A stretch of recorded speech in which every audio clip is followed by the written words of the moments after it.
season just to take a little bit of a break, but I'm back.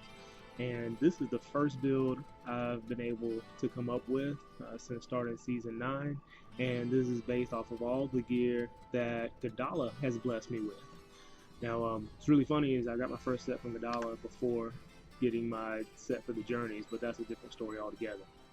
So I ended up running a Captain America build, but this one is completely different in nature based on the one I did a few seasons ago. So this one has a really much higher ceiling as far as how much damage and how much protection you can get out of it, and I want to explain how it works and why it's beating face at such an early paragon level in the game.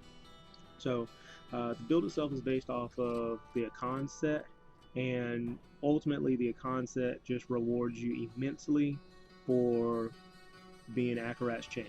So while you're champ, you deal a lot of damage, the cooldowns are a lot less, and you reduce the cost of your abilities, so it takes you less wrath to cast everything. So it makes everything much better. This is what I got from Godala. So it said, hey, you're going to be using Blessed Shield because I gave you this. Now, Blessed Shield's damage is increased almost 5 times with this Bracer, so that's ridiculous. And so you just hit things with Blessed Shield and they die. It's fantastic. Now, the synergy from the build comes because you get a huge bonus while you're in champ with the full set to go along with this. So I'm not good at the whole math, but on a basic idea of it, you're almost looking at 30 times the damage you normally would take, and I'll show that when we run the dungeon. Other things I've got on here now is I've got Burden of the Evoker.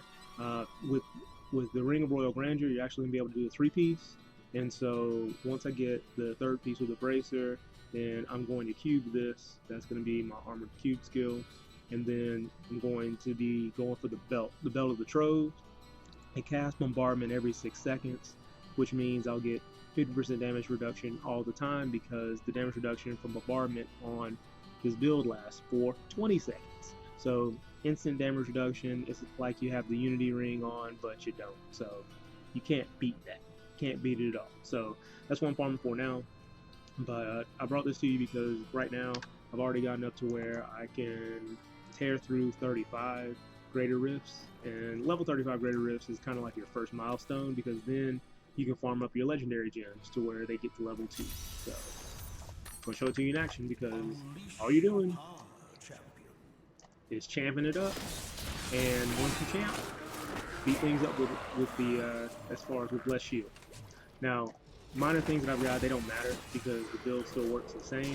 Is I've got Focus and Restraint on, so I'm getting a lot more damage, than I would be without it. But the build itself works fine. And I've also got the Blessed Shield that gives you life regen and armor, because since I don't have a lot of paragon points, I don't have a lot of base stats, I gotta make sure that I stay alive, and that's the best way to do it. Provoke is there just for wrath regeneration and increases my block chance. And as far as for the actual Akarat champ I pick Rally, because with Rally, you get your skills back really quick. It shaves off 12 seconds from the cooldown, so it basically lets you get everything back right away when you champ up. And so the whole object is to still get enough cooldown reduction to where you can be in champ almost all the time.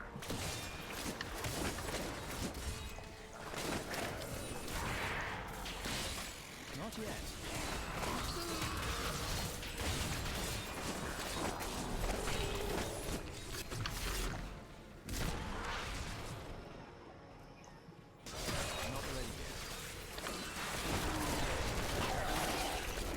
Before the wind.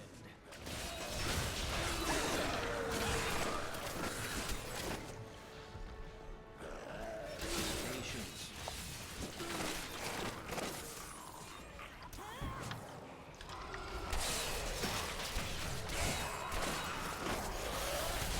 Not ready yet.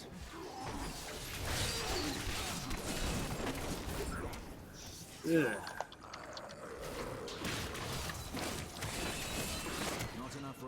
Not yet.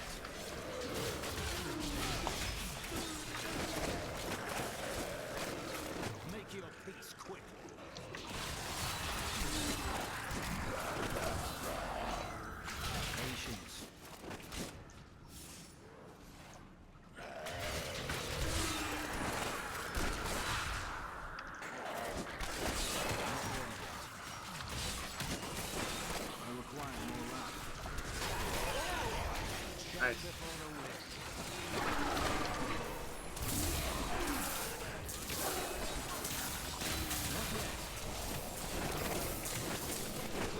Yeah, because of all the multiplying that champ does with that bracer, I'm already hitting 1 billion on crits with the shield. So that's why I wanted to show this to you, because right now it's stupid. It's, you know, it's leveling itself.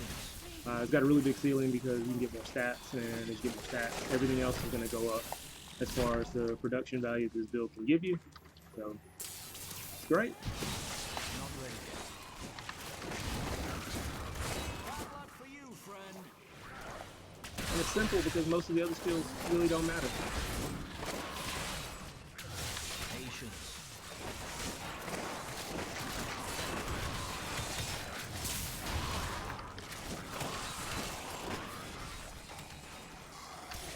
Not yet. Make your peace quickly. Yes. Patience.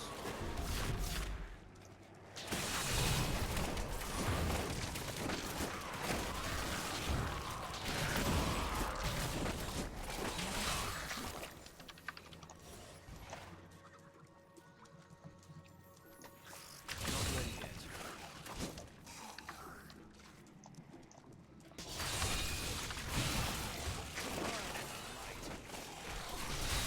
Not yet. I'm fading. I need healing.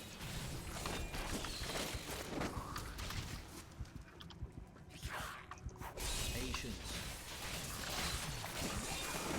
I grow weak. Make your peace quickly.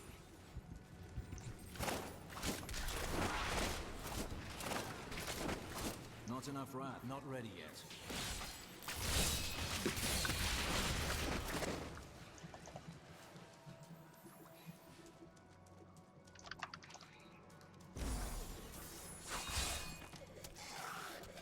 Oh, I think we're doing a circle over.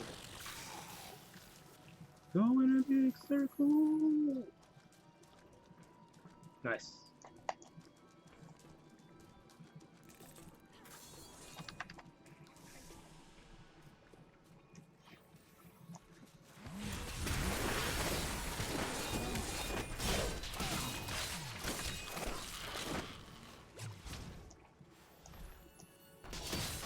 Not yet.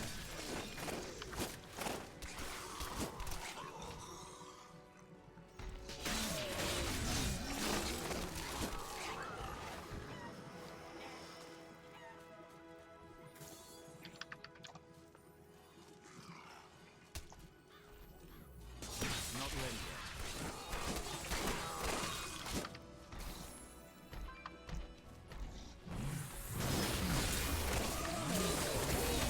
Not yet.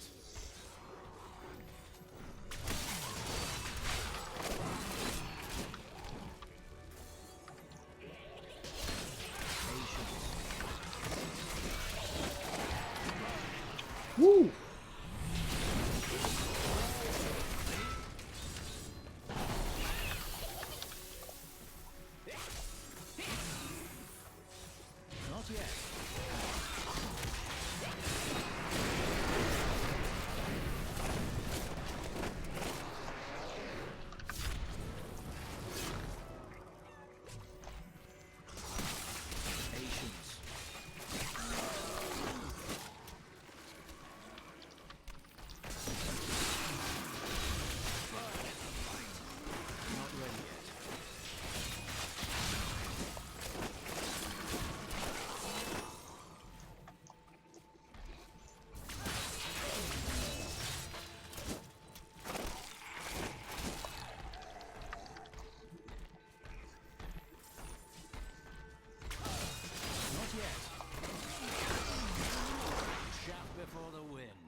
Nice. You have triumphed.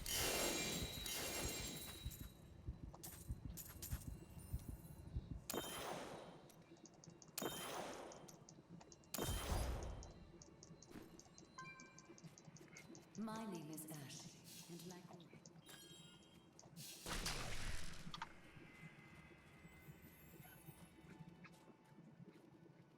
I'm returning to town.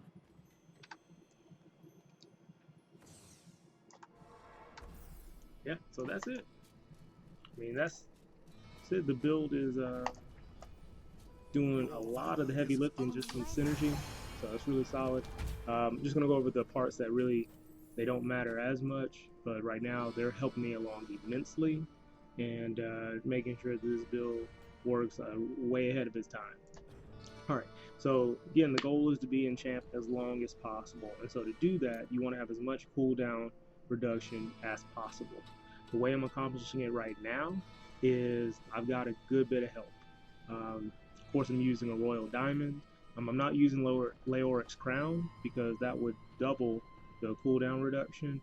I just need that slot for something else. So I'm using a Royal Diamond, and I'm using Golar of Swiftness so that way I can get up to the 15% cooldown reduction when you get to rank 25 and you get the second ability.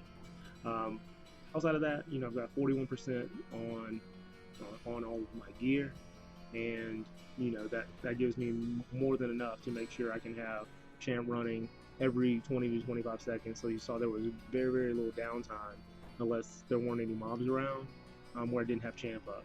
And that's important because until you have that extra damage reduction while you're not in champ, you die really quick, as you saw. I'm really squishy when I'm not in champ, so I want to be in champ as much as possible. Besides that, I'm getting a lot of damage from focus and restraint. Got two skills working it, and the first one's going to be punish, and then bless shield is the other side. Those are the only two attacks. That's really all that you need. Moratorium is just helping to keep me alive as far as staggering the damage, but I may not have that on late game once I've got my damage reduction up. This has been amazing. Even though I really don't use it much and it's been around the whole time, the chaos field is huge for blinding, slowing mobs, and it can be just as effective, if not more effective than a stun, because it covers such a wide radius. Trying to build up thorns as much as possible, and so I'm at 90,000 thorns, and that's thanks to Iron Maiden, along with getting thorns on my gear, and Boyarsky's chip. So Boyarsky's chip is going to give me more thorns, and so the more that I play, the higher that I get everything leveled up. The build will continue to grow, and it'll be able to keep up, hopefully, strength-wise with the upcoming difficulties. So that is it. That's what I'm running with, and that's Captain America or Captain Sanctuary version 2.0 for Season 9 right now. I'm going to continue to build on it, but right now I'm going to be able to level up all of my gems to get ready for my ult. So I'm really excited that I was able to get this together so quickly. So tell me what you think about the build in the comment section below. Let me know if there's any tweaks that you know of that can help me out right away, because I'd love to hear them. And you know, I hope that the season's treating you well, and I'll just bring you some more coverage as I'm working through Season 9. But until next time, this is Lee Van Dam. You guys take care. God bless. Be sure to like this video if you like what you saw. Be sure to subscribe if you haven't already, because I'm there on Twitch. You can definitely follow me there, or also catch me on YouTube as well. And so again, I appreciate you. You guys take care.